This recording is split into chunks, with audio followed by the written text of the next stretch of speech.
welcome to High School Sports on Walnut Creek Television. Today it's the Battle of the Creek soccer style as the Los Lomas Knights take on the Northgate Broncos in girls and boys varsity soccer. Dan Wald, Tony Schultz will join us shortly on commentary, and a big game here today for both these teams. This is the rivalry game, so to speak, between Los Lomas and Northgate. First time we've been able to see both of these teams in action this year. And before the game, we had an opportunity to say hello to both teams. Let's take a look at the home team, the Los Lomas Knights. Victoria Scalfaro, number 55, goalkeeper. Bella Turek, 00, goalkeeper. Evelyn Pang, goalkeeper. Mackenzie Patterson, number 2, attacking mid. Sydney Abrahimi, 4, holding mid. Mahima Chowdhury, 5, center mid. Cameron Chan, defender. Cameron Ernst, number 6, forward. Colleen Donahue, number 7, midfield. Katie Logan, number 8, forward. Sydney Grove, number 9, outside back. Gabby Brown, number 10, forward. Catherine August, number 11, center forward. Caitlin McLeod, number 12, center midfielder. Lacey Reese, number 13, and outside mid. Sophia Runty, number 14, center defender. Lacey Smith, number 15, defense. Nicole Thorpe, number 15, forward. Kelsey Shaw, 18, forward. Haley Brown, 19, center mid. Emma Height, number 20, center defender. Chandel Porta, number 21, left defender. Janie Casilia, number 24, outside defender. Sean Phillips, 26, outside defender. Spencer Weigander, number 16, center mid. And now let's take a look at the visiting team, the Northgate Broncos. Lizzie Fisher, number 2, goalkeeper. Michaela Ducey, number 16, goalkeeper. Jessica Dong, defender, number 3. Marissa Mortal, forward, number 7. Lauren Valla, forward, number 8. Michaela Basagno, number 9, defender. Lauren Conley, number 10, center midfielder. Katie Stevens, number 11, midfielder. Rebecca Dong, number 14, defender. Peyton Manny, number 15, right forward. Emily Betancourt, number 17, outside mid. Sarah Free, number 18, forward. Haley Enriquez, number 19, forward. Colette Rick, number 20, midfield. Haley Bowmaker, number 21, defender. Rachel Free, number 22, midfielder. Taylor Chaplin, number 23, forward. Dan Wall back here at Los Lomas High School. Tony Schultz should be here shortly joining us to provide commentary as we have the first of 2 games here today. The Los Lomas girls varsity soccer team, as you can see, taking the field right now in the white on the near sideline against the arch rival Northgate Broncos in the red and gold trim. Coming into today's game, Northgate is 2-0 on the season. Los Lomas is 3-1-1. Northgate coached by Steve Bradley out of Scotland, Edinburgh to be exact, and the head coach of the Los Lomas Knights is Jeremy Hull, who went to College Park High School in Cal State Stanislaus and has been coaching. He's also a PE teacher nearby at Alhambra High School. So here's the setup, and we're going to, as we get started here, we're going to take a look at the alignment for you. We have some starters, but we do not have their positions, so we're going to tell you right now in the goal for Los Lomas, number 55, Victoria Scalfaro. The defensive lineup features number 15, Lacey Smith. Number 4, Sydney Abrahimi. Number 20, Emma Height. And number 21, Shannon Della Porta. So that's the defense, the back 4 for Los Lomas. They run 1 midfielder in kind of what is a 4-1-2-3 or 3-2.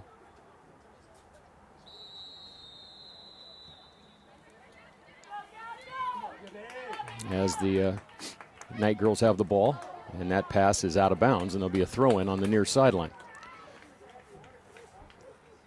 Up front for Los Lomas, you can see their number 7, Colleen Donahue. Number 10, Gabrielle Brown, who is the leading goal scorer for the Knights. Number 16, Spencer Wickander. Number 19, Haley Brown. And number 6, Cameron Ernst. So that's the starters for the home team. We'll take a look at Northgate starters as the play progresses here.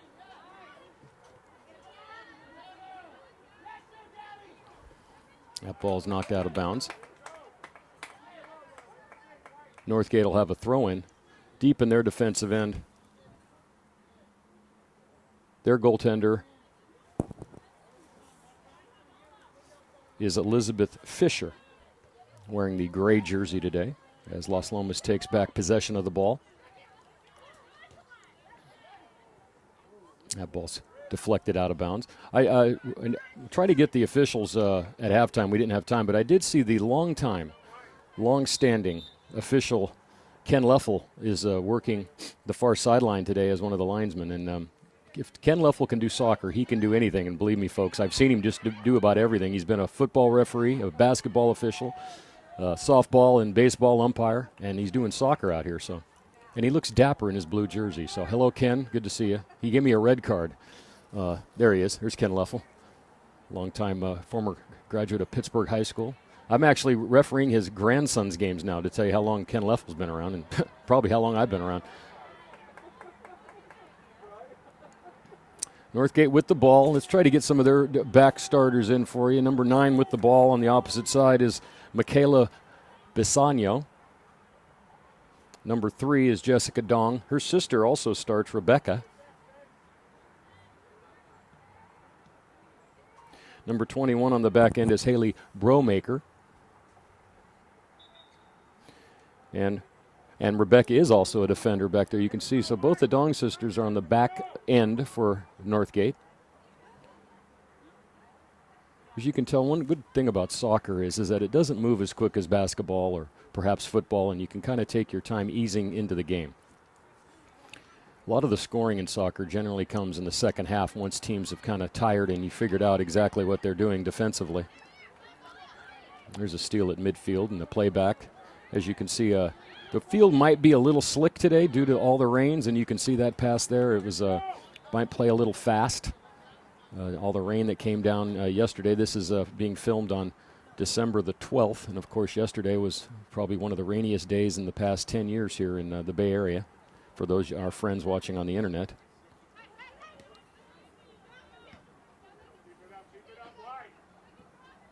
That ball tipped out of bounds there, and it'll be a throw-in for Northgate. For those of you that are new to the game, of course, anytime the ball goes out on the sideline, it has to be thrown in, as you saw there by number 21, Haley Bromaker for Northgate.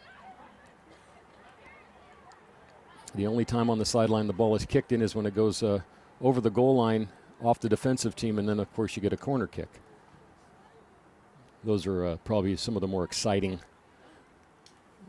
plays in soccer. The corner kick. Also out there, number 10 for Northgate is Lauren Connolly, number 20, Colette Rick. And up front, 23 and 8. 8 is Lauren Valla, who's also a member of the Guam national team. Now imagine that. That is a Taylor Chaplin, the other forward. That's a high honor for a young lady to be known as a Guam national team member. That means that there might be a possibility at some time we could see her playing in a national competition or even perhaps an Olympic competition. Throwing on the far side.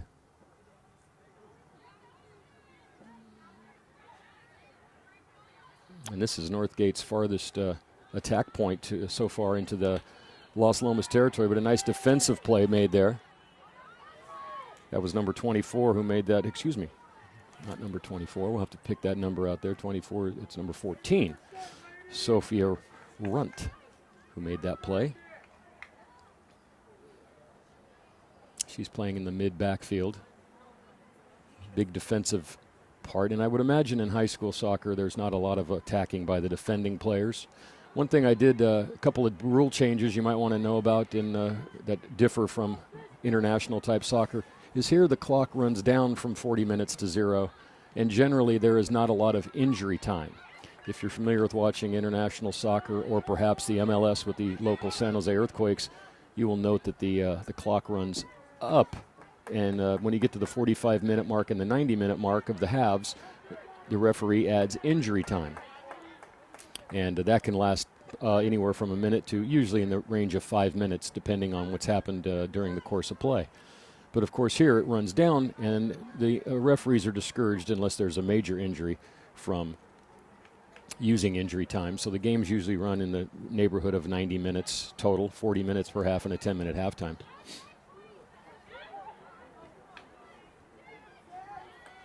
So far we've had a lot of play towards the midfield. We haven't had a shot on goal yet. We haven't really had a ball in the goal area yet.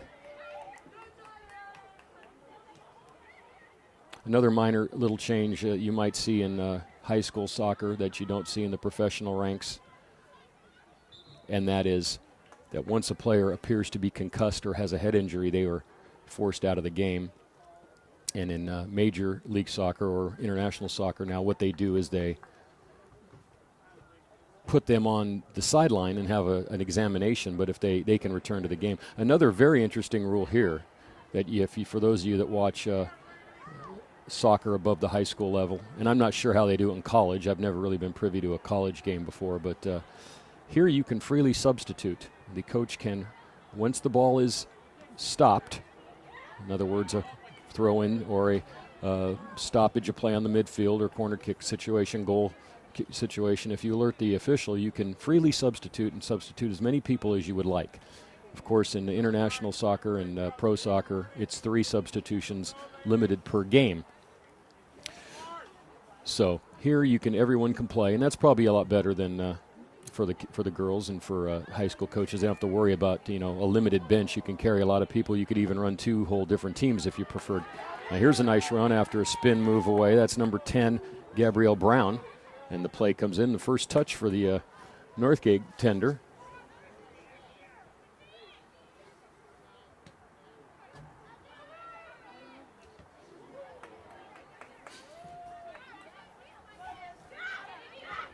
That kick comes back out to midfield, controlled there by Brown. And you're going to have to make a lot of see, there's a perfect example of the kind of field we're playing on today. A short pass is nice, especially into the field area. That pass it back out to the sideline just skid right out of bounds because of the slickness of the field. So it's going to be very, very interesting to see how strategy plays out as we move along. We've played almost 10 minutes in this game, and we've yet to have a shot on goal. And both teams kind of feeling their way out here. And, of course, Dan feeling his way out here. I haven't done a soccer game in about 4 or 5 years. I think the last time we did a game, De La Salle was playing men's soccer. And so this is my first time seeing a game here. Of course, I've done many football games on this field with Tony. Tony has a job he had to finish today, and he'll be over, and he'll do the play-by-play in the men's game, and I'll get to sit here and commentate about it, which will be fun. And see, there's how the substitutes come in. You get a towel, and you go off. Number 12 and number 13 in. That's Caitlin McLeod and Lacey Reese on the field now for the Knights. As you take a look at the girls they replaced. Had a chance to talk to Jeremy Hull before the game. Seems like a really nice guy. Soccer, of course, is of the major 5 sports that you're familiar with. Of course, I'd have to put it as my 5th in level of knowledge, but I happen to have a little background with the San Jose Earthquakes back in the day. I worked color commentary and public relations for them back in the 80s when they played at the Oakland Coliseum in indoor soccer, and I followed soccer very closely, but it's not as complicated really rule-wise. There's not a lot of rules in soccer, not a tremendous amount. There's a couple of conflicting areas where you might get confused. Usually it's in the area of the penalty kick situation, the goal kick situation, and perhaps the direct versus indirect kick situation. Pretty much everything else is you run, and if it goes out of bounds, whoever touched it last, the other team gets to either throw it in or kick it in. That's pretty much the rules of soccer. It's not too difficult. Of course, you're not going to see, I hope, let's pray, that we do not see the kind of fouls and the kind of mocking, falling down, holding my leg like I just got shot from a sniper from the apartment complex across the street with my leg after I got knocked down here today with the girls playing. They don't seem to play, obviously, as rough as some of the men do, although I have seen some YouTube videos of girls' college soccer games which look like a WWE Monday Night Raw, and those are always interesting. Don't think that'll happen out here today. Let's hope not anyway. But when you see those kind of fouls, of course, that's where you can get a foul or you can get a yellow card or a red card. Of course, a red card is an automatic ejection, and you have to play without that player for the rest of the game, whereas in a yellow card situation, you get 2 yellow cards. And I don't know how they do it in high school, but of course, if you get an accumulation of 2 yellow cards, then you have to sit out the next game if you're playing professional soccer. So they might have that same rule here as well. This is Northgate. I think that's about as far as they've got down onto their side. So far, definitely what I'd call a defensive battle here. And see, that's where the importance of the passing comes in right there, that midfield pass. And for those of you that are familiar with watching perhaps European League soccer, even in the MLS, but I've always noted the great difference between European soccer and American soccer is that Europeans are more creative in the midfield. They're able to come down the center, almost like in hockey, where a great center can come down and pass to his wings and make passes, where in American soccer, a lot of times the ball goes down the sidelines and it's crossed, and they rely a lot on corner kicks, and they rely on, like that pass right there. They were trying to get it out to the far forward on the far sideline. That's the Northgate sideline, and the ball went out of bounds, deflected, so they'll have a throw-in. But a lot of times they make that pass down the sideline and then hope for a cross back in. So there are similar techniques to hockey, obviously to basketball, sometimes with the way formations are set up, football. So it's an interesting sport, but a lot of times it's almost hard to coach it from the sideline because you're so far away from your players. Now, obviously Steve Bradley right now could tell his girls what to do on that side, but Jeremy would have a hard time saying anything to the girls in white because they're so far away from him. So a lot of times it's techniques and strategies, and then you have to let the girls be as creative as they can. So another ball played out of bounds. We're almost 13 minutes into this one without a shot on goal, without a score. After tonight's game, we'll have the men's game between both of these teams, and we've been lucky this year. We've done the Battle of the Creek in football. That was won by Los Lomas. Right here at this stadium. We've done the basketball game, which was at Northgate last week, and that was won by Los Lomas. So we'll see if Northgate can get a victory in one of these games. Now there's a beautiful pass forward, and here's a goal. That's a goal by Los Lomas. A beautiful pass, as you saw the midfield, and that's Gabriel Brown, who comes in and scores. And I'm not going to yell goal like the Mexican guy does, okay? Let's just put it that away. We're not going to have one of those long goal things. Tony might do that in the varsity game, but I'm a little bit more restrained. But Brown makes a beautiful pass. And I saw on the far sideline, they might have been looking for offsides on that play, but it didn't look like it. That's another rule that can be confusing to an extent here in girls soccer or any high school soccer, any soccer level really, is that offsides is not played by a line like it is in hockey. It is played by the position of the players. And if we have a replay of that last goal, you can obviously see right when there's a nice save down there on the other end. That was Scolfaro. When you see the position of the player cannot be ahead of the last defenseman back. So that's why, and before the pass is made.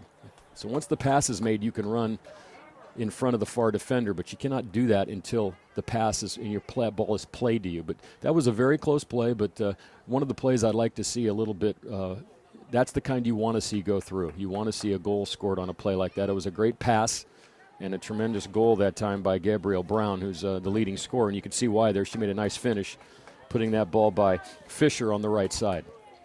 So 1-0 Los Lomas.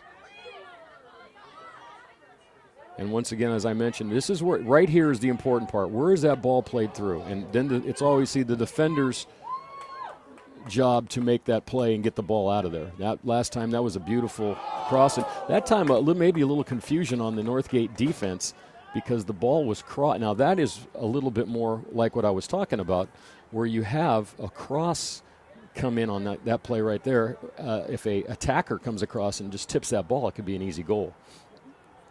But usually from that angle, you don't get that. That's that one is maybe a little diffusion on the Northgate backfield in the defensive end. That ball played way far down the sideline and out of bounds. And so it'll be looks like a Los Lomas throw. And look who's here.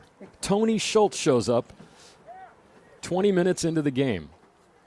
Well, we knew that, but we're going to give him a bad time anyway. He's still in a stupor over watching the Rams last night.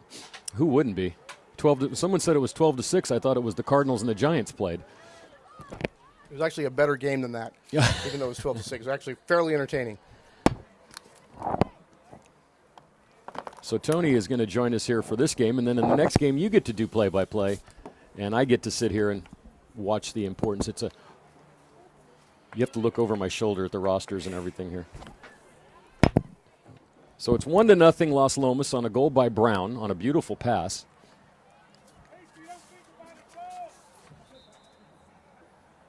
And so far, that's the only play, Tony, you should know, that has went into the goal area. So we've had one good attempt and one goal.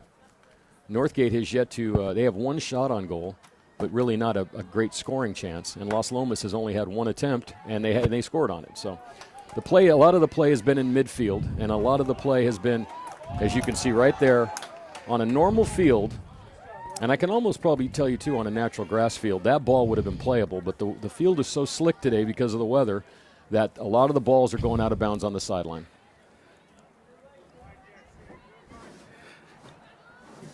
Okay, Dan, I'm here. So let's start the game. We already have, but I've been trying to do my best to explain some of the rule differences in high school versus pro soccer. The one that I find interesting is that you can have unlimited substitutions as opposed to only 3 substitutions.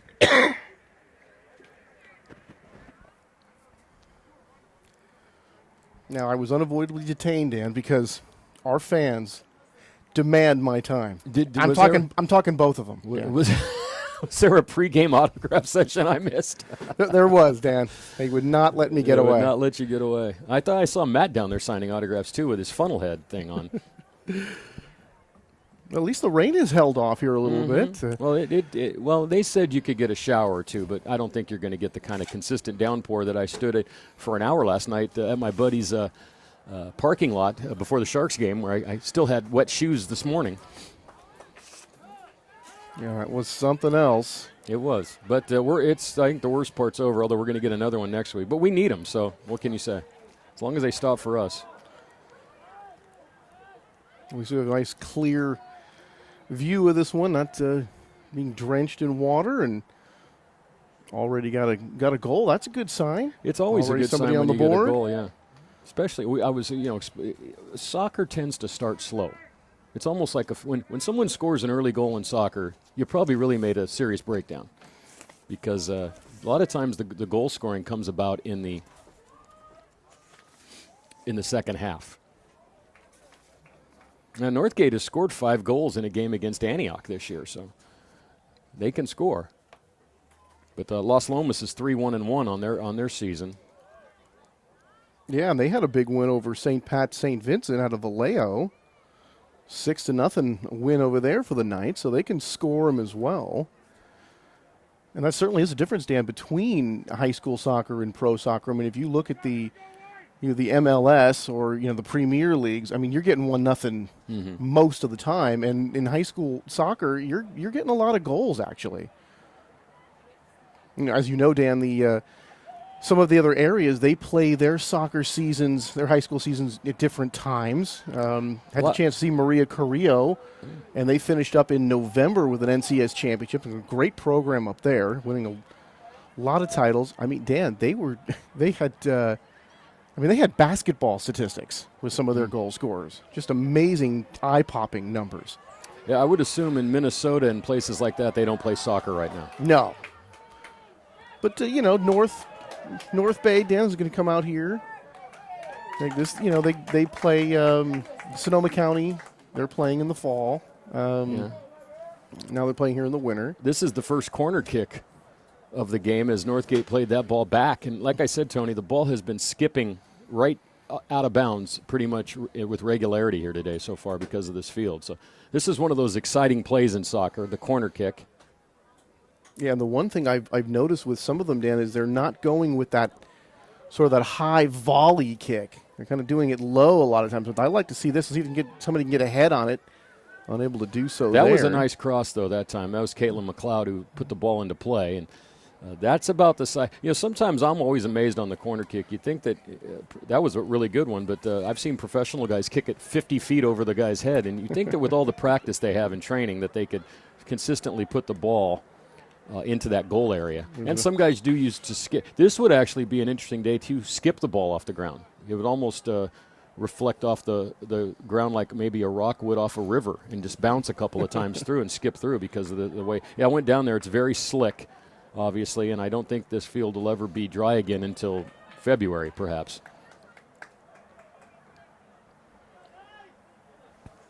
Number 26 there for Los Lomas is Sean Phillips, who's in the ball game for the first time. You see the Knights going. There's a cross there, Dan. That was up pretty. and over the goal. That was a good-looking play. On the far side over there was number 13, Lacey Reese, who tried the old left foot. Not necessarily the Pele kick. You've seen those bicycle kicks Oh, those before. are ridiculous. Yeah, but she got that leg up in the air and it tipped it over the goal, so be put in play by the goaltender, Fisher. 18 minutes left here in the first half, 1-0 Northgate. Oh, that could be trouble. It's a turnover. Here's Brown, but a nice defensive play to get that out of there. Another good defensive play on that far side by number 20. That's Colette Rick. And that first one looked like it was Rebecca Dong of the Broncos able to just tap that one away and really save what looked like it was going to be a good chance for the Knights to score. And she saved her sister because 3 is Jessica, that's her sister, who fell down on that play. So the Dong sisters working together to get the ball out of there. And now the ball played all the way down the field. This is the thing in soccer that can kill you, though, Tony. When the ball goes all the way over there, as we're watching, right, usually there's another ball in other leagues where they just throw it in and keep going. But this is going to take about 30 seconds off the clock.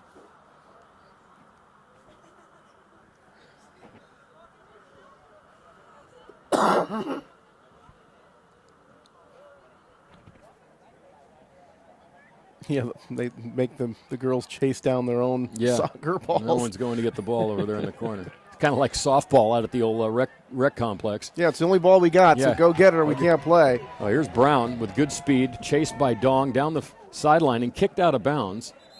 And that is, they're ruling that off of Brown, which means that it'll be a goal kick. That could have been a corner kick. And now the goaltender has to go get this ball. Yeah, so we're going to, in high school, not so much injury time, but kick collection, I guess, or ball collection time should be added to the clock after the.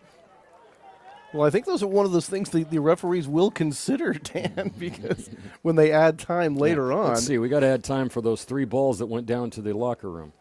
But that, again, was number 14, Rebecca Dong, chasing that play and preventing that cross, because that is really some of those situations where you get the ball down there and you could just put it right in front of the goal and give your teammates a chance to score. But good hustle by Rebecca coming down that near side to break that one up.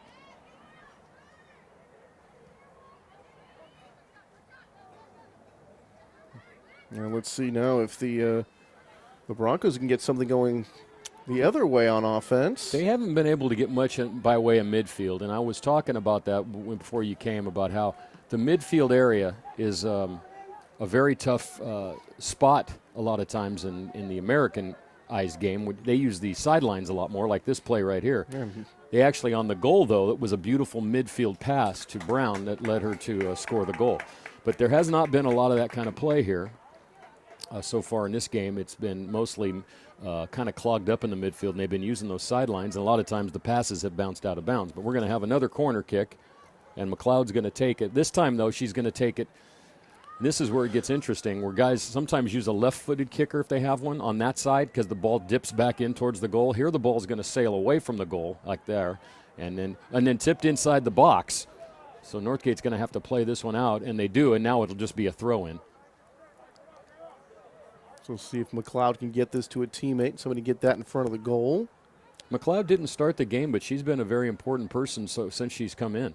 She's played very well. Trying to get that to Lacey Reese and just quickly kicked away by Northgate.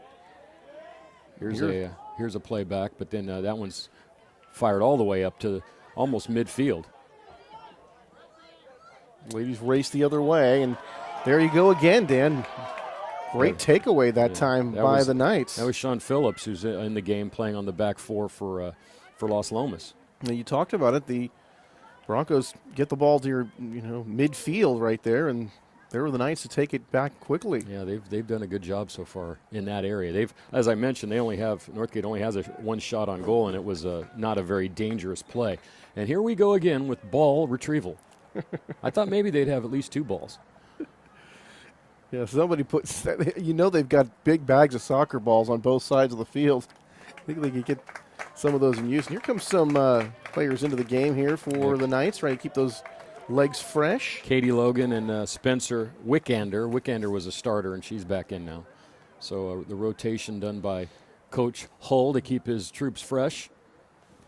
We got 13 minutes and 40 seconds to go here in the first half. 1-0, Los Lomas in the Battle of the Creek soccer style, as we like to call it. We've, as I mentioned to the crowd, Tony, before you arrived, we've done the football game, we've done the basketball game, and now we're doing the soccer game. Now we got game. soccer. Tiddlywinks, I suppose, has been scheduled, but I don't know if Matt will be able to put that one in the Walnut Creek television budget for this year. And in the past, I believe we have done the baseball. We might have done several baseball. years ago, yeah, though. it was a while ago, yeah. Not recently. Well, Northgate, see, we've never been able to do a game over there. The baseball field's right over to the right here, and for some reason, I don't know what it is, we've never been able to do a game over there, but Northgate has one of the great baseball diamonds in the area, so we have done games there. Here's Wickander now with a corner kick, Dan. This is dangerous. And there's a goal. That's a goal. And it looks like number 19, Haley Brown, who, as you can see in that photo there, or that picture on the running back, she is one of the taller girls, and I think her size helped well there. Once that ball gets into that middle area, you can have big trouble, and Brown. But you saw the kick by Wickander, Dan, on that corner, kind of lofting up there, sailing, and just giving everybody a chance to get ahead on it. Mm-hmm. And then when it does hit the ground, you still have another chance to kick it in anyway. Mm-hmm. So I don't know why they kick those balls on a line sometimes. It just doesn't seem like you give yourself the best opportunity. And Wickander gave them the best opportunity there, and they made good with it, 2-0 now in favor of the Knights. And I'm just wondering, I wasn't told, but Haley Brown is a sophomore and Gabrielle Brown is a senior. They perhaps are sisters, so if that's the case, we have the sister act scoring both the goals for the Knights. We'll have to check that one at halftime, but very possible. There's a couple of sister duos, the Dong sisters, of course, and also the Freed sisters on the Northgate side, as that ball once again into the, also in Major League Soccer, they have those little cone type things, little stanchions that go all the way around the field so the ball doesn't go all the way out like that. So it's easier to keep it in. Perhaps something that could be looked into by some sort of sponsorship. Well, I was always in favor of, and I'm sure you would appreciate this, Dan, being a hockey fan, kind of having the boards out there where the ball just kind of bounces back and stays in. So like indoor soccer outdoors. So you have boards all the way around, and but still the wide field to play.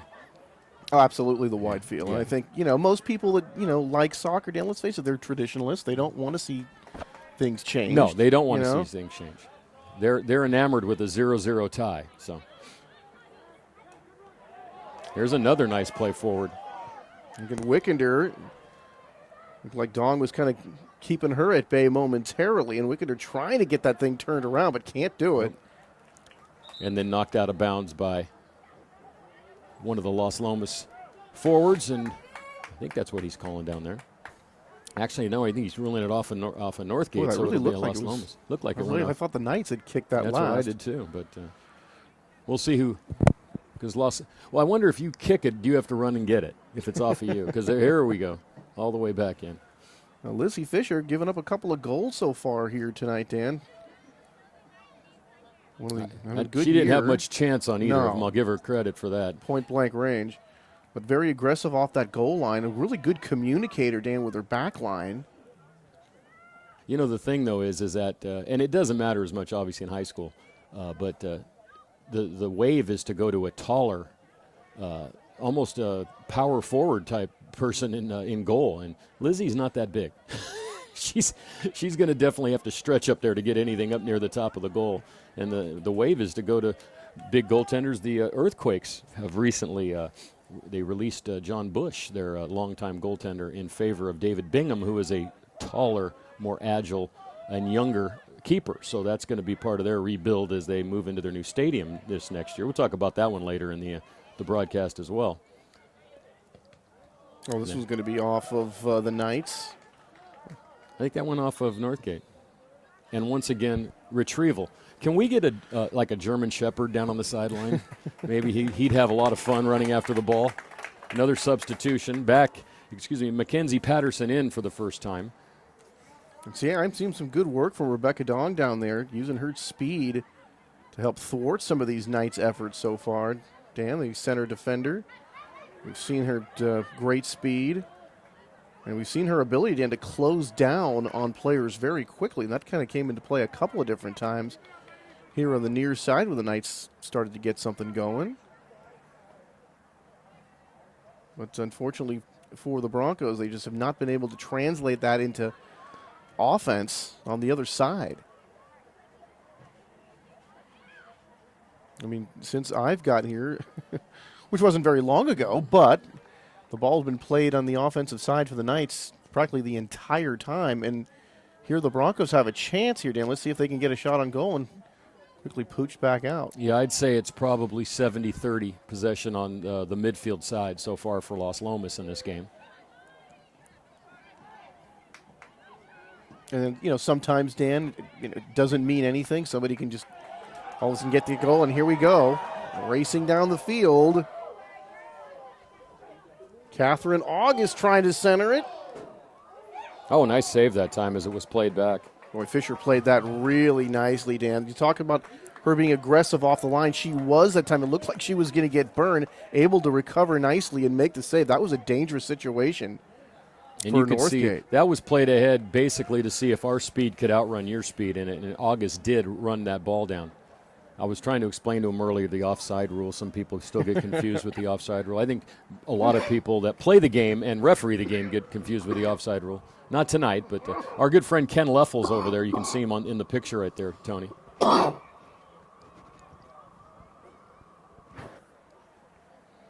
It's one of those rules, Dan, that it's almost frustrating to people, too, because so many times when you see it, it looks like a great offensive opportunity, but then it's offside. Well, exactly. I think when a guy legitimately runs offside and he's 10 yards ahead of the defenders, that's fine. But I hate it when it's the orchestrated offside by the defensive team, and it gets called cheat up the thing and cheat up. And that's not fair to me, and it ruins the flow of the game. Yeah, I think there's an integrity issue there, actually. But if it's within the rules, you got to do what's best for your team. So. It's almost like, I guess there's a certain skill involved in it, too, because you've got to be able to read the position of the player, the pass when it's coming through. Exactly. And if you miss time, you're in trouble. You're done. So I guess there is a kind of like flopping in basketball, Dan. If you flop and they don't call it, it's going to be a dunk. The only problem in basketball is you can immediately go down and fix that mistake. In soccer, sometimes that's the end of the scoring. Right. That's true.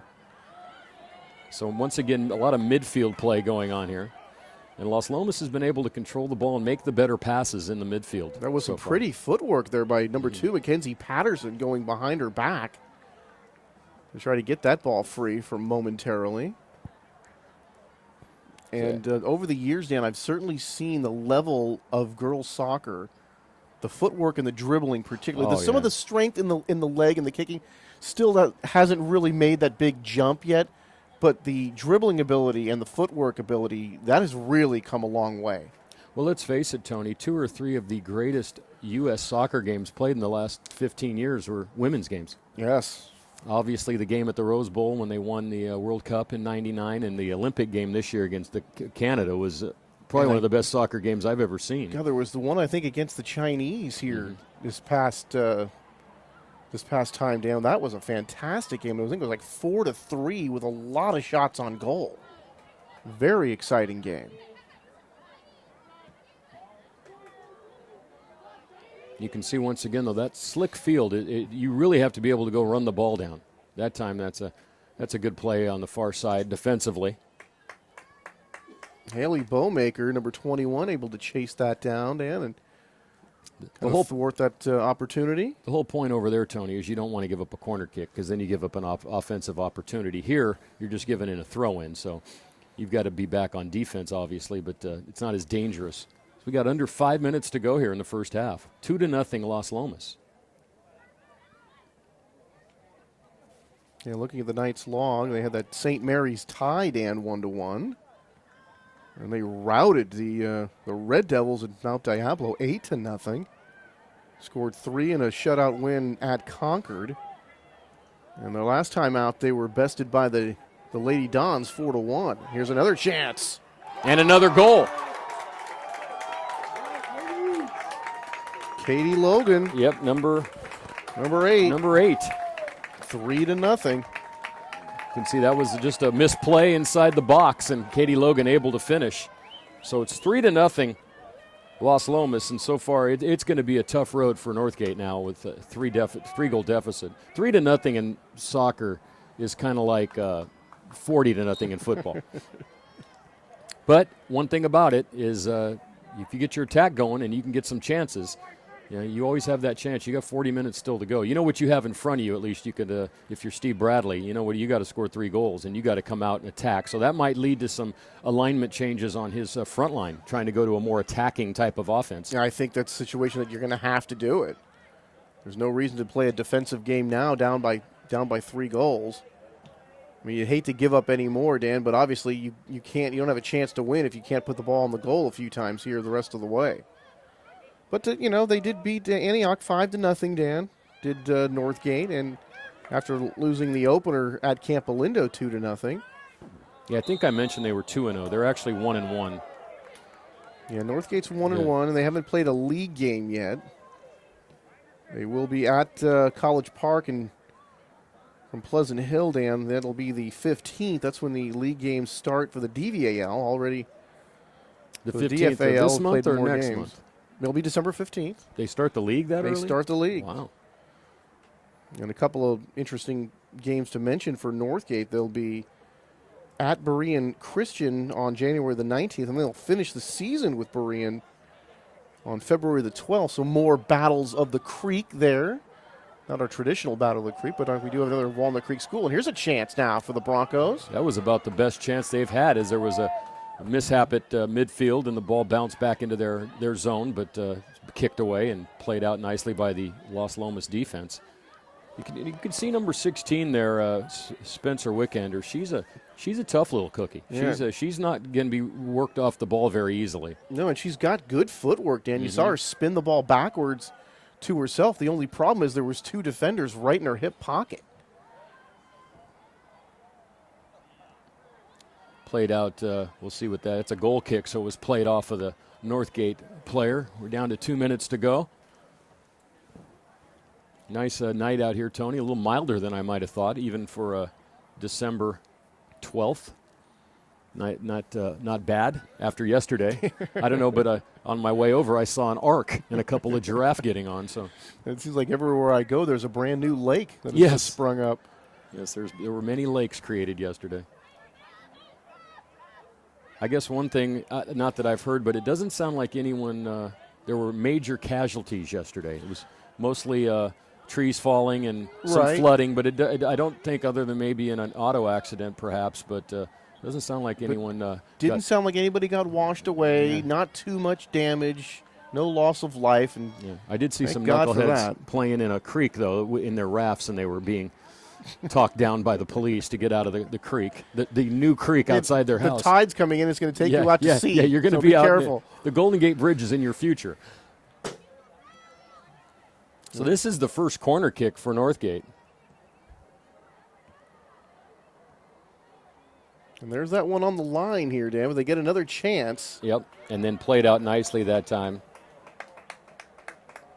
That was number 14, Sophia Runt. So the clock is stopped at 2 minutes. I don't know why that is, unless they added. Well, they always do that, Dan, and then they keep the remainder of the time on the field. Oh, is that what they do? Which is frustrating to me because I really want to know how much time is left. Yeah, I mean, I guess if they're going to run it down to 0, but I mean, they're really, unless you count the balls being kicked away, there hasn't been any injuries. There's no stoppages whatsoever in this game. This girl right here, number 19, Haley Brown, who's just a sophomore, looks like she's going to have a fine future. She's playing actually mid or even defense, and she's the one who came up and made that. Well, on a corner kick, it's easy to bring your defense up because it's a set play.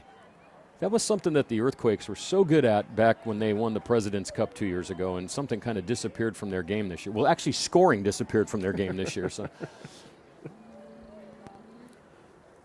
Well, I don't watch a whole lot of MLS, Dan, but I'll follow the scores on the bottom line ticker from time to time, and a lot of defensive struggles, shall we say.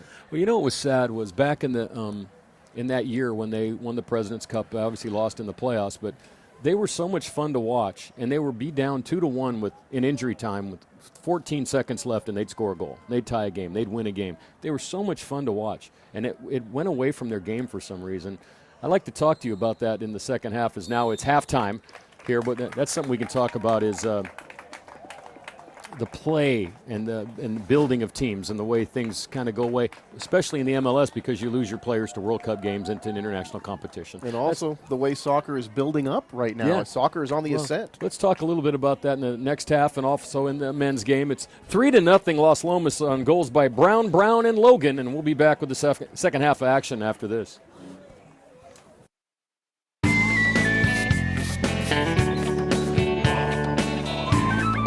Got a problem?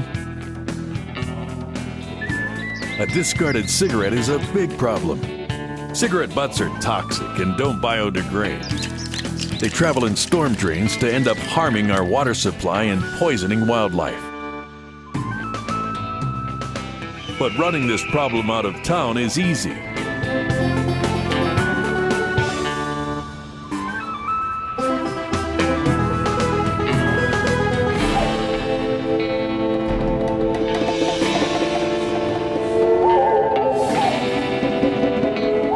Take a stand.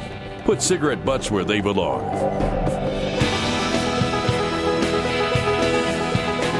Keep Walnut Creek clean.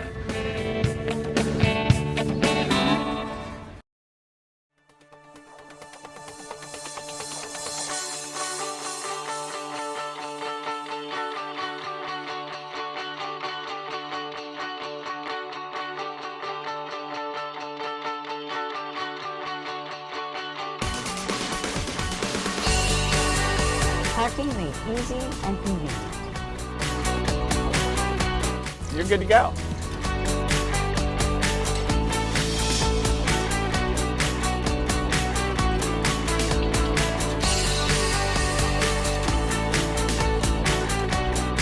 Now that was easy.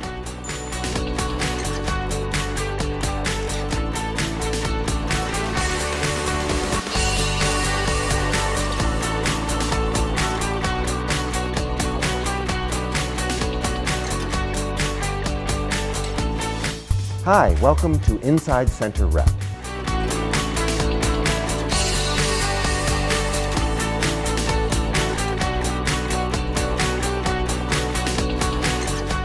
My name is Carrie Lederer, and I'm the curator of exhibitions here at the Bedford Gallery.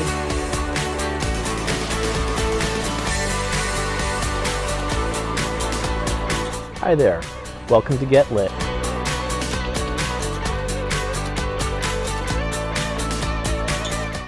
And that's when I decided to run for the city council.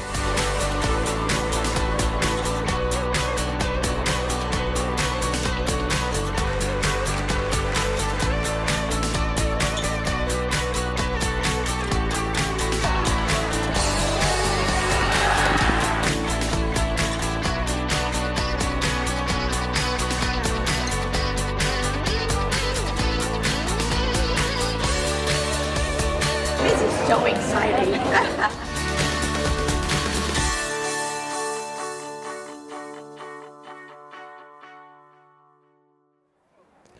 Back at Los Lomas High School, 3-0 Lady Knights over the Lady Broncos in the Battle of the Creek soccer style women's varsity game. Dan Wall and the wheezing wonder Tony Schultz here today.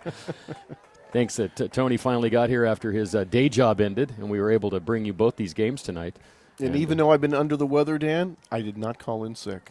You know, Tony, you are a trooper. I'm a trooper. And that reminds me, of course, of my favorite Iron Maiden song, The Trooper. As a matter of fact, I've been hearing that a lot lately, Dan, with that wonderful series by Sam Dunn.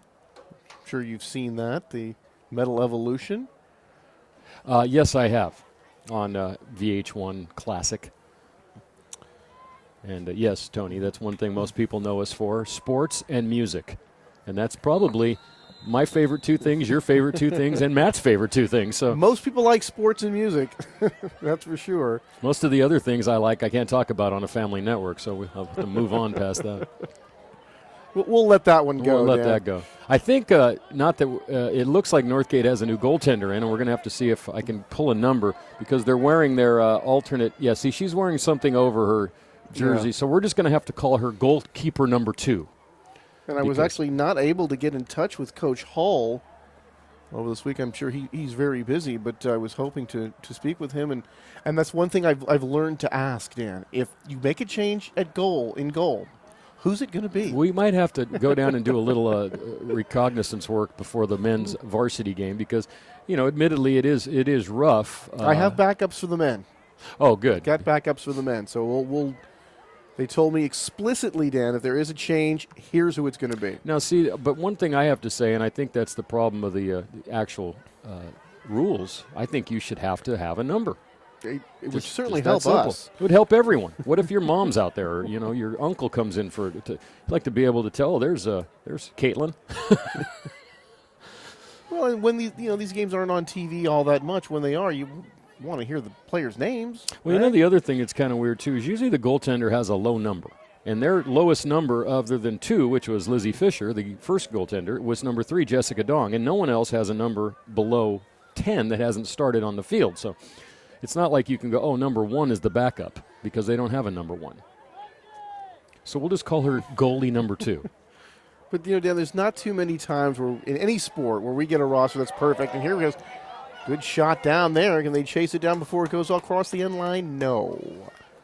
And they were not able to get any sort of sawdust or sand down on the field to slow it down, because that has been the problem is with the kicking and trying to play the ball ahead is getting the ball rolling out of bounds like that. And the players at some point just have to make that adjustment, Dan, and know that, I just can't let fly because this thing is going to pick up speed, and my forwards, my players ahead there are not going to be able to catch up to it.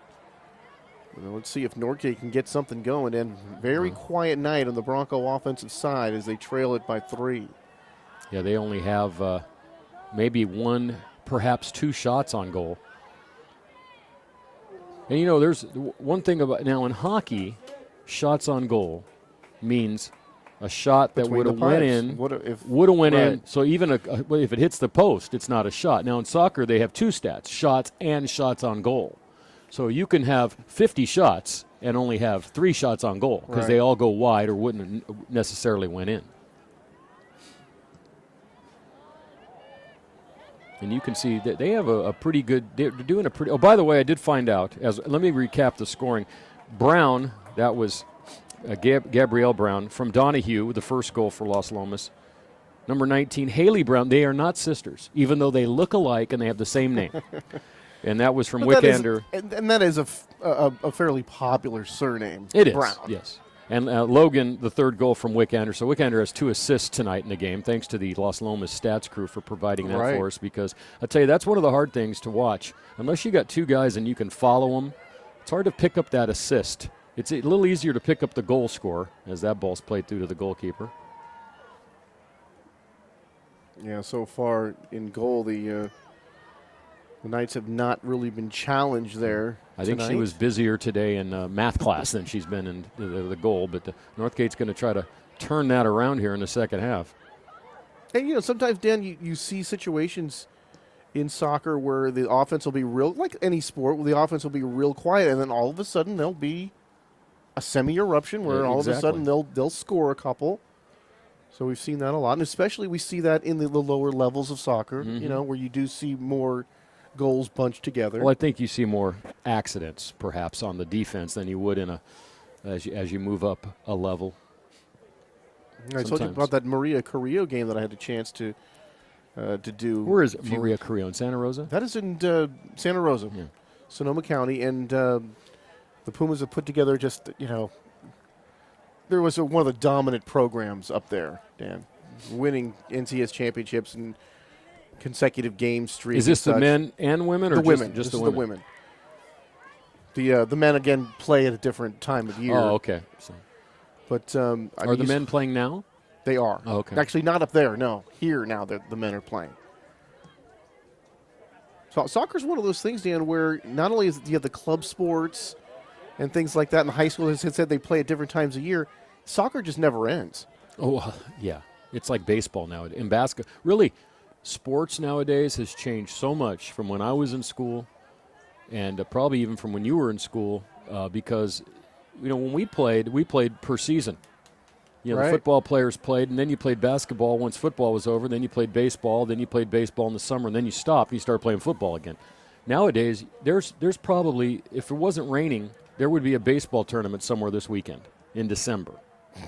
There definitely will be soccer played. December baseball, I don't understand it. I think every sport should have to take 3 months off. On this side of the equator, December baseball, that's unusual. So, and basketball is played year-round. I work out at the Antioch Community Center, and the practice schedule, Tony, is 6 days a week, every month. Well, Dan, the difference is from our day, which was quite a long time ago. Well, yeah, back before electricity, but go ahead.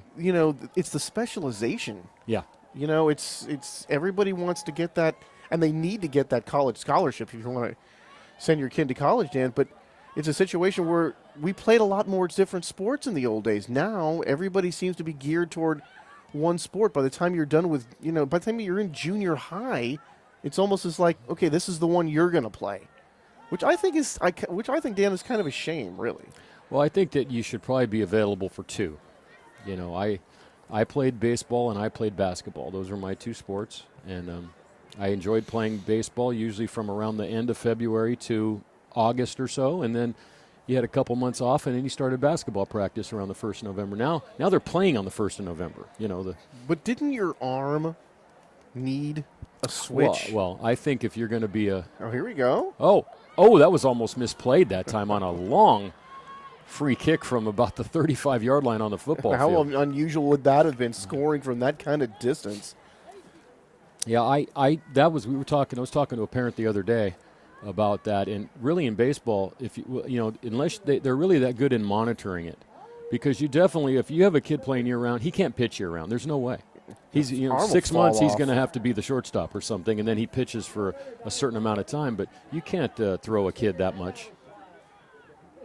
Yeah, it's simply bad for your body. Here comes a corner kick for the Knights, trying to go up 4-0. Pinball that one around a little bit. Well played, Dan, by the Broncos to play it out of there. Yeah, that was Wickander again, who seems to be the person getting the corner kicks here for Las Lomas.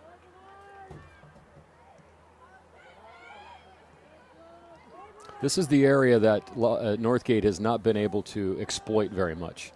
They get stuck in this area. That ball goes out of bounds, so now Las Lomas will get a throw-in on the far side. And that was really unfortunate, Dan, because it looked like they had a transition opportunity that time.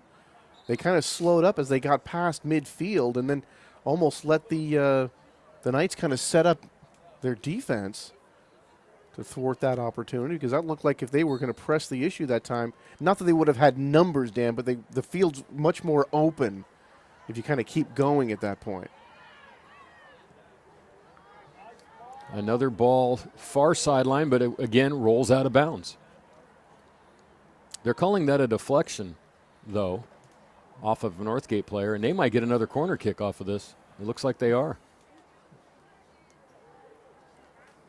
I don't think that was part of the strategy there.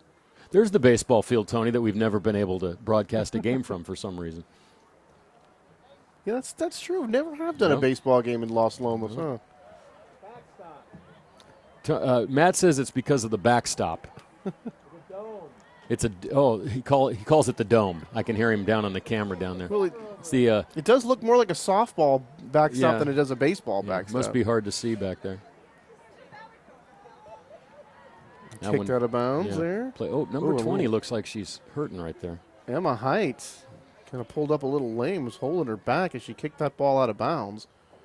There's a throw in here, Dan, for the Broncos, but quickly the ball bouncing back the other way. That's Kelsey Schott, looking for a shot, Tony. That ball took a weird hop and actually was able to be played, but the defender for Northgate came back and made a nice play, take that one away. So, and you saw Kelsey kind of play that gingerly as she was running up there, Dan, just so she would not be offside.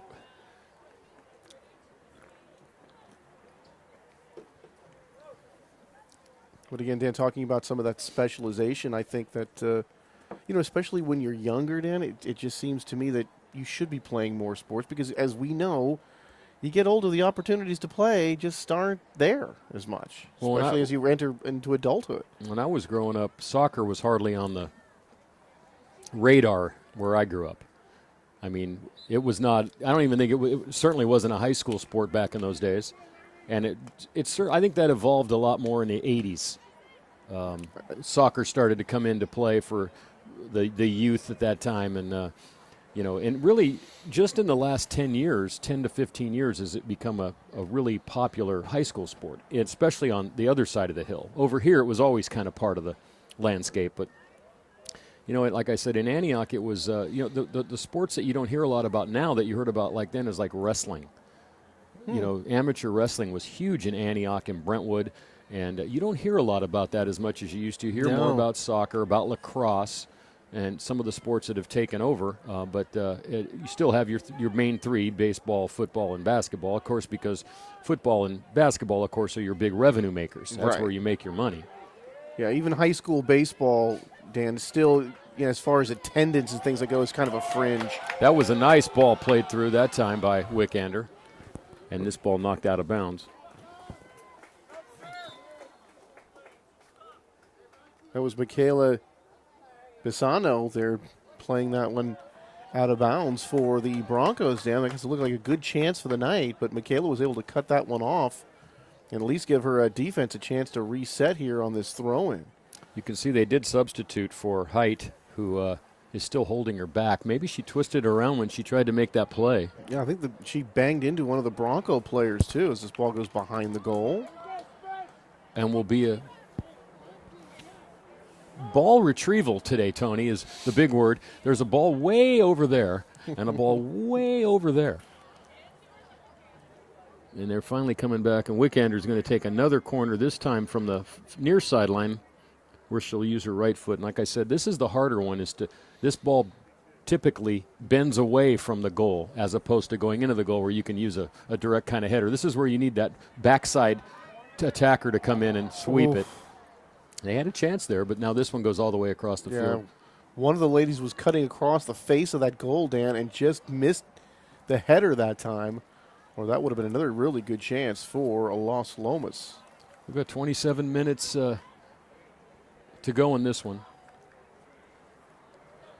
3-0. No scoring here in the second half as Los Lomas had 2 goals from girls named Brown, not related, Gabrielle and Haley, and also a goal from Logan in the first half. And it's going to take quite an effort here for Northgate, who only has a couple of shots on goal, and their offense really has not gotten going here in this game to come back in a game like this.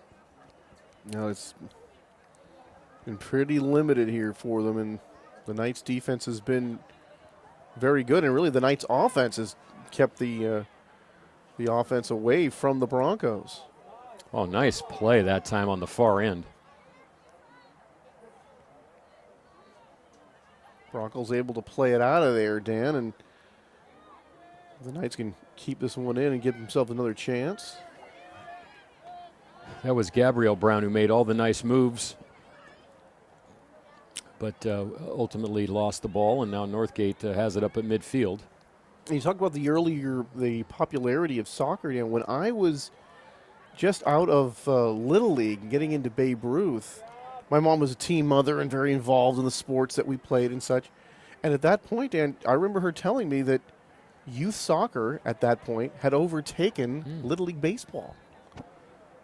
There were more people playing soccer at that time than Little League baseball. And I remember, growing up, Dan, in some of the grade schools, as far as a recess and a lunchtime sport, soccer was popular. We did play it quite a bit. Well, it's easier to play soccer, obviously, because all you really need is a ball and some two spots to say are goals. And because it was a continuously flowing game, there wasn't always stuff to argue about and stoppages and stuff like that. And because we didn't understand it as well, you really didn't argue about it. We didn't know any of the. All we knew is you couldn't use your hands unless you were playing goalie. That's all we knew. In basketball, we all know to yell foul anytime you think you got fouled.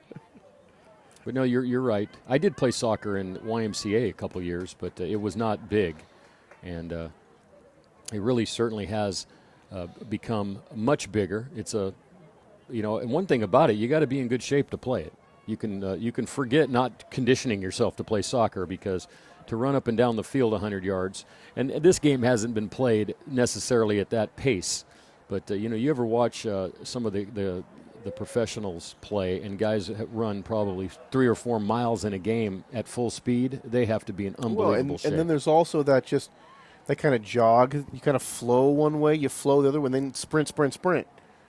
So absolutely, it's not a situation where if your endurance isn't good, you're going to stand out really quickly. So we're at the 24-minute mark here, 24 minutes left in the game. Getting back to, growing up in soccer, as it was, getting popular, when we were playing it in our youth, and so many of the guys, instead of playing baseball, were playing soccer.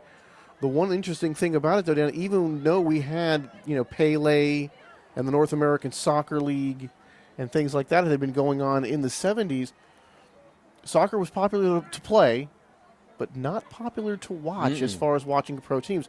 Baseball and football were huge. Basketball at that time was not quite as popular as far as watching the pro games through the 70s and even into the early 80s.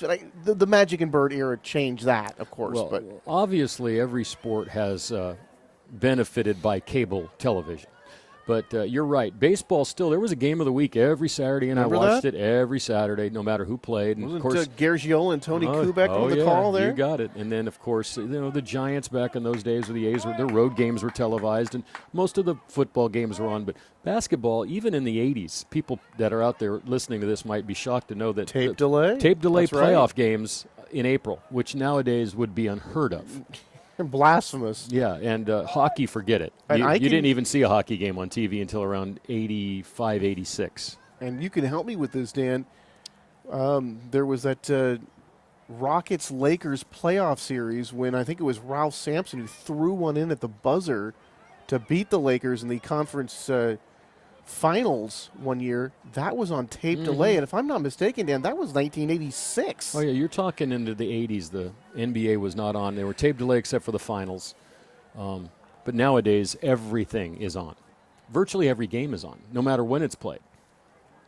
I mean, there is they advertised NBA League Pass, Dan, but really, so many games are on anyway that you just on your basic cable or satellite package, you can't watch all the basketball that's on now. No, you can't watch any. That's why those are having trouble. They're going to have to find a new way to package those, because you're right. You get between ESPN, TNT, your local teams, you get 5 or 6 games a week anyway. So who has time to watch? I guess some people have time to watch it. I don't. Yeah, no, I certainly don't. And soccer, of course, as we talk about soccer, as we're watching this game right now. And luckily, we haven't had many scoring chances, so we can talk a little bit more about some of this crazy stuff. But it is now. The Earthquakes. Every game they play is on television. Every single game. I don't think there's a Bay Area sporting event this year aside from perhaps day A's games, because for some reason they don't televise every A's game. They only 120 a season as opposed to 155 for the Giants. Every other professional major league team has been on every game. And so, hell, we got high school soccer on television. And it's, as you said, getting more popular. Now, see, here's what happens with the substitutes. They're standing down here on the sideline. They go to the red flag, and then once the referee sees them, they can go in and freely substitute. So we're going to get some substitutes here. Number 7, Colleen Donahue, who played and assisted on a goal, as that ball was played into the goaltender. That's goalkeeper number 2, by the way. We're going to have to go draw a number on her on her jersey. And number 19, Haley Brown, who had the goal as well. So we've had a couple of the girls on the scoreboard are coming back in, and they've this is the end of the game where not only does this You know what this strategy does here at this point, Tony? Not only does it lengthen the game and make it on this side, these long passes, but all the plays are being made out of bounds, it seems like. So corner kicks are happening, throw-ins are happening, balls are rolling 50 feet outside. The clock is just working in Los Lomas' favor right now. I mean, this is kind of the situation where because of their dominance offensively, I know some people just, it's only 3-0. How dominant is that? Well, as you said, Dan, in soccer, that's pretty dominant. But they're just keeping the ball on their offensive side of the field so much. And here, look at the Broncos, able to kick it back the other way, but are they going to get any kind of opportunity at all out of this? Oh, that was a nice play, but it eventually went out of bounds. Tracked down defensively that time by number 21, Shannon Del Porte. And also, the interesting thing here, Dan, is we've got the Battle of the Creek going on. We've got the women here first and then the men to play, and hoping to get some more of that, those boy-girl double headers. Well, it helps when you can present them both at the same time. Some leagues play the varsity games at the same site on the same day, and others use alternating sites. In the old days of Marin County basketball, Dan, the old Comcast days in Marin, the basketball was always like that. It was the women's game, and then you'd have the men's game immediately following. And there's another ball played out of bounds because of the field conditions. Well, in this league over here, when Northgate and Campo and all them were in the same league, they did the same thing. And the BVAL didn't do it. Now the BVL does it, and I don't know what the arrangement is over here now. So when you go over to that side of the hill now, you see the varsity, and I believe the JV boys, and then you see the JV girls and the freshmen at the other site. So that's obviously done for attendance reasons, to try to get a bigger crowd when you have both varsities playing at the same time. Yeah, I think it would be nice for us to come out here and just, instead of doing the single game, we could do the double header and, get the ladies much more involved. And, we could certainly do that for basketball. We do that for lacrosse, and that would be a lot of fun. Lacrosse must be tough from up here because the ball is not very big. It must be kind of hard to see. It can be, but a situation with the monitor that we have here provided by Matt Bolender is just a wonderful look at the field. And lacrosse moves so fast, Dan, and that ball is small and everything, but the monitor really helps you pick it up. Oh, there's a nice play. Beautiful. Great save by goaltender number 2. That was. And you can hear the crowd get a little feisty with that one, Dan. That was a clear shot on goal that time and a brilliant diving save. That was. Tony, people who've followed us over the years, and I run into people all the time who actually watch these programs, and I ask them, what's wrong with your life? But anyway, I'm just teasing. There's always been that unknown fullback or the unidentifiable power forward, because this is not exactly these guys don't have sports information directors. No, they don't have a full-time person on that job where some colleges do, and of course the pro leagues, Dan, have so many people on those kind of things. But for the most part, the coaches are very good to us, and they're very accommodating. But just getting a perfect roster every time, Dan, that doesn't happen all the time. And you know how I get a little prickly, a little irritated. No, not you. When they give me one that's not in numerical order. Tony, I got to tell you guys a funny story. So the other night, one of the teams, I won't tell you who, but they gave us a roster that wasn't in numerical order, and it took Tony about 4 quarters and a half to figure out who the players were on that team. Well, they had them listed alphabetically. But then they had on the far left side in that column, Dan, they had them numbered 1 through whatever it was. Right, but it was on the right, not the left, next to the names, yeah. But so they just listed them by number and put numbers beside it, making me think that those were their numbers when in fact it wasn't their numbers. So we're at the 16:09 mark here to go, and Los Lomas holding on to a 3-0 lead here, and Northgate trying desperately to get anything going. Yeah, and the only really good scoring chance here is by Los Lomas. We saw that great play earlier, and they had a corner kick besides that. But other than that, Dan, for Northgate, they just have not had the ball on the offensive side of the field very much here tonight. The varsity game will be broadcast as well for the men, and it'll be shown at a different time. But just so you know, you can watch on Walnut Creek Television and or the internet I always go on the internet and watch our replays, Tony. Thought we did a marvelous job on the Los Lomas Northgate basketball game, especially after you figured out who the point guard was. And also, it really helps, too, Dan, when that turned out to be such a good game. Yeah, that was a great basketball game. Really helps us. Guys, we really game. appreciate when the games are close because we've done, some of those football games, Dan, and you know how excited we get to do those games, and then when they're not competitive through that fourth quarter, it's just not as fun. It's as simple as that. No, it takes some of the luster away. One thing that no one, I think, has figured out tonight is that it rained yesterday, because I would have to count at least 25 times just off the top of my head that the ball has rolled out of bounds and kind of skipped out of bounds due to the fact that you're playing that long ball. And I don't know if you can, in one day, change your whole offensive and defensive profile, but in this game it would be nice if you could make shorter passes. Tough to make that adjustment, Dan, but it's got to be made, or you just have situations where you're just out kicking your offense. And it could be this field. It could be fast even on a normal day, especially at this time of year, Tony, because even if it hadn't rained, this field's going to be a little slick in December anyway because of the overnight, the temperature drops, it gets a little wet, and it never really dries out as well as it would if you were playing in October. Well, and it's not like the old days, Dan, with thick grass. And if you were a very fast team, you'd cut your grass. Right. And if you were a slow team, you would let it stay up, kind of like what the Giants used to do with Maury Wills. Water down the pathways. Or, like the old St. Louis Cardinals would do, Dan, and depending upon, what kind of team you had, that's the brand of ball you play. And where you played, remember when they played on that old AstroTurf at Busch Stadium, it was all about speed and defense. And now it's more about power. That was a nice defensive play that time by number 9. That was Michaela Bisagno.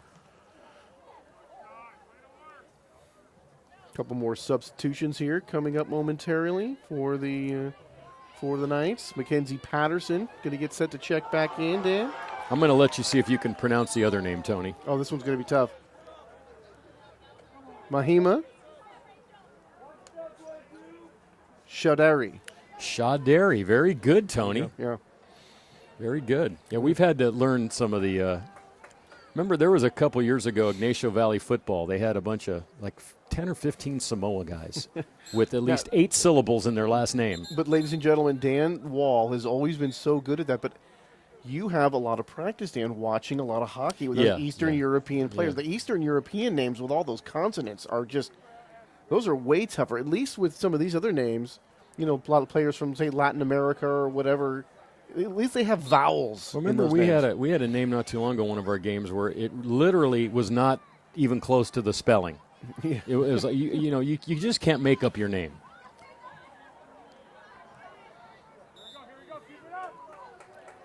That's one thing about a throw-in, Tony, is that once you've got it, you can go. You don't have to wait. It's not like basketball where you have to give the ball to the ref. And Northgate thought it was going their way, and they blew the whistle, and the referee said, no, let's go back the other way. You can just see that ball, even on a short kick, hop about 10 feet. So that's why this one's been a little strange. See, Los Lomas has been able to do that. Oh, that's a nice pass. They could have had a 2-on-1 there, but taken away by the left side defender, or right side defender, excuse me. That was Enriquez. Boy, that ball was played very well that time, Dan, by, looks like Lizzie Fisher, was in goal and now wearing number 18 as a field player, but some fancy footwork, her going behind her back. I think now, Tony, they added 18. That's Sarah Freed. Okay. Yeah. Pardon me. Yeah. Lizzie's number is number 2. Sarah Freed and Peyton Manny were added to the roster by Coach Bradley. Peyton Manny. She probably would have had to pay trademark infringement if her name was Peyton Manning, but Katie Stevens to kick that one in. I think one thing that Los Lomas has done well is they provide an extra defender on the second pass. If you ever notice that, Northgate comes back down. They provide that extra defender comes across because they're not as worried about the cross. going as far, because obviously sometimes at this level you can't kick it all the way across the field that way. Although tonight it might bounce all the way over there. They've been providing an extra defender here. That takes away that second pass, and then that's why Northgate has had so much trouble. Here's a really good chance for Northgate. Oh, and just outside. Just a little bit off balance that time. Went with the left foot there and kind of sliced it off to the left that time, but that was certainly their best chance here in the second half. That was Sarah Freed, whose sister Rachel is also on the team. So there's Freed sisters, the Dong sisters, and the Brown non-sisters for Las Lomas. 10 minutes to go in this one, 3-0 Las Lomas. And then at later tonight, the men will play. And hopefully the rain will stay away. It's supposed to, I think, weekend's supposed to be fairly dry, and then another storm is coming in next week, Tony. So here we go again. Funny, it doesn't rain for 4 years, and now we get it all at once. No, we need it. So let's. Although I still am kind of shocked in the stories I read that even though it rained yesterday in almost biblical proportions, it has done nothing to fix the drought. Well, I was doing the cross-country tournament in Hayward, Dan. Nice. How do you do a cross-country tournament? It's tough. Here we go, Dan. Oh, this is a nice pass out front. 2 defenders back, though. And nice play that time. That was one of the Dong sisters, Rebecca, who made that play. Oh, that is a long kick that Scored went in. from distance. Holy muzz, a 35-yard kick. Who scored that, Tony? I think it was Mahima. Mahima Shadari, number 5. And you talk about wanting to have tall goalkeepers, Dan. Yes. That is a reason why you want to have it right there. Because our goalkeeper number 2 made that leap and was just not able to get to it. So that makes it 4-0, and that was scored from must have been 25 yards out. No, I think farther. I think more close to 35. Wow, that was that would be impossible for any girl we've seen in this game so far to make that save. None of them could have got to that ball. That one is kind of one of those ones you throw out there and go, well, that was perfectly placed, and just a little bit luck on that one. You make that kick and it stays up. Sometimes when you see guys, I don't know whether it's the velocity, but a lot of times the guys send that one into the crowd. But you see a goal scored like that from distance, and it's just not something you see a whole lot. In soccer, you do not see those goals. I mean, every once in a while, and those are the ones that make the ESPN highlight reel. Right. And that was a highlight reel play right there.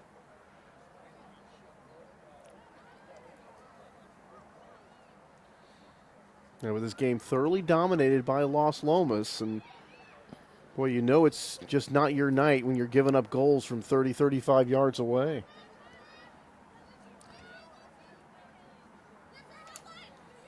They've had a couple of opportunities down the left sideline in the second half, but as I mentioned, Freed has been stopped by the defense. The defense has really played well for Las Lomas tonight. They're back 4, and even when Brown has come into the game, she's provided them a spark and also scored a goal. So 7 minutes to go, even though we don't know how much ball retrieval time will be put into this game, Tony. Because there was a little bit of extra time added to the first half by the referee. A little bit. Also one of the top players here for Coach Steve Bradley and the Northgate girls. Megan Schoen out, Dan, having a concussion, has to come back from that situation. And it's one of those situations in soccer, Dan, where everybody's going to head the ball, and sometimes there is that collision. And you do have that problem here from time to time. And, in the past I had seen more of the girls wearing the headgear, Dan. Don't see anybody wearing it out here tonight. I've never seen that. That would be interesting. But occasionally I was seeing that from time to time and was told that it really, really helped. But apparently a lot of players just don't like to wear it. Well, you know what happened in a situation like that? Ooh, boy. There's a collision. I think they're just calling that incidental contact. Tony, in hockey, they mandated helmets after guys were getting hurt, and one man died in a game back in the late 60s. And now they're mandatory. Visors are almost going to become mandatory, even though guys say, I don't like them. Guess what? You like your eyes, or do you want to wear the visor? That makes no sense to me at all. One day, what will happen is someone will get severely hurt, and then they'll start to become mandatory. because that's basically That's the what way happens. it changes, Yeah, Dan. it's always something you almost have to wait for a tragedy, and then things will change. You know, I mean, you go back to, I want to say it was like 1920 in baseball, Dan, with the helmets, the dirty ball situation where they would keep the same ball in play. Here's one across the face of the goal, over and over and over again, and then one guy finally got killed because he couldn't see the ball, hit him in the square in the head, and everybody thought, Dan, that the ball was hit. The fielders actually fielded the ball and threw it to first base. Wow. And the player died, and so after That's a while, one of your best stories. After a while, they said, okay, from now on, we're going to put a nice, fresh white ball in play. They started winding the ball a little tighter. And we started hitting more home runs. Yeah. So, but like, as you said, Dan, some of these changes that are made, they're only made after some kind of tragedy happens, and then they go, okay, well, now we're forced to change. You see that in a lot in the lower levels, obviously, of sports, but it's happened many, many times. You know, I was telling a girl last night that I was sitting at the Sharks game about the fact, she asked me, why is that netting up behind the goal? And I said, well, I'll tell you why. Always was talked about, but then one day in Columbus, a little girl about 14 years old got hit by a puck and died. And the next week, everyone had that netting up, and it's been 10 years now, and now no one really even notices it anymore. So I think it's more important to have netting than it is to lose a little girl watching a hockey game. But it's stuff like that. Softball's had that with helmets and pitchers wearing masks and how about double bases and not touching home plate because people got hurt on plays and how about in baseball with some of those aluminum bats and the ball's coming back to the box so fast the pitchers didn't have a time to react. I can see that aluminum bats going away one of these days too. And it was not just aluminum bats, Dan, but it was a type of bat that the ball was just like, the ball looked like a Super Ball coming off those bats. If people remember those Super Balls like when we were kids. Yeah, that's all changed. So that'll happen here one day. You know, something will happen and someone will get hurt, and there will be mandatory headgear, or maybe one day. You know, it's hard to believe with 3:20 to go here. It never seemed like I seen or heard of someone getting a concussion from playing a ball. It always seemed more like head contact. Mm-hmm. So that's kind of interesting that you brought that up, that people could actually get a concussion from playing the ball. Well, I had heard that situation in soccer, Dan, where it was the two people coming together and the head-to-head contact. Then I did hear where if you miss, as you go to head the ball and you don't do it correctly, you don't want to get it right on the top of your head. You want to get it off the sort of the brow. Forehead, and that's the bad part. You know, and that actually would be better up here on the top above the eyes. But you know, the ball striking your head a lot of times, Dan, with as we know more about concussions, as all the stuff from football is happening. You don't want things hitting your head very often. That's not a good thing. No. We're finding that out in a lot of things in sports. You know, obviously baseball with a pitch, or football, obviously the helmet-to-helmet contact. Hockey even with fighting. There's not as much fighting in the NHL anymore because a bunch of guys died. A bunch of enforcers died, and it was due to head contact. Boxers, UFC fighters. I mean, wrestlers. There's all kinds of stuff that goes on, and I guess that is one thing that's changed a lot. You used to hear the word punch drunk a lot, and in football back in the day, that's how you played, and not anymore. So, folks, as we wind down, they have the clock up. Let's review the scoring. Brown from Donahue, and that was Gabrielle Brown. Brown from Wickander, Logan from Wickander, and Shadari on that last long kick. So Las Lomas is going to win this one with a 4-0 lead here in what would be called stoppage time, as Northgate is still just trying to get anything going here.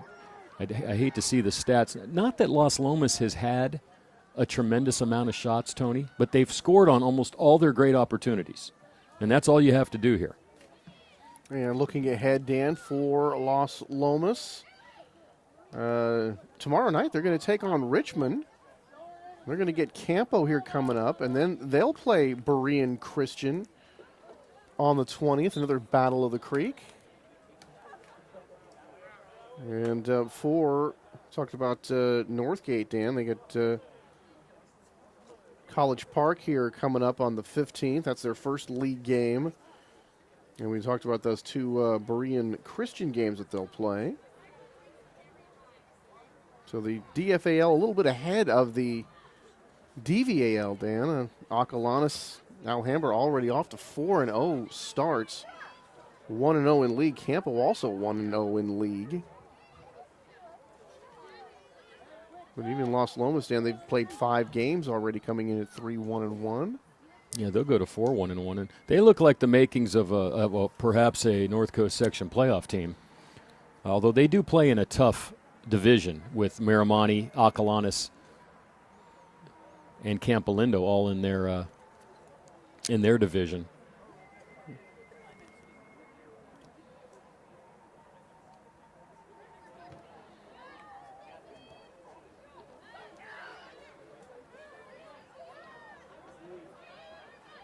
And, you know, one of the problems, and it's hard, probably one of the reasons why people are going, why are those two knuckleheads talking so much about stuff? Well, it's hard to, there's really not a lot of press about this, you know, as the game ends. And we'll talk about that a little more during the men's game, but not a lot of places to go and read about this. You kind of got to learn as you go. And this one today was all Knights. 4-0 is the final score as the Broncos come in here and lose this one. They'll fall to 1-2. Los Lomas goes to 4-1-1. And we're going to wrap this one up here from Los Lomas High School. Get ready for the men's varsity game. Tony Schultz, Dan Wall here from Los Lomas saying goodnight. And thank you for watching Soccer on Walnut Creek TV.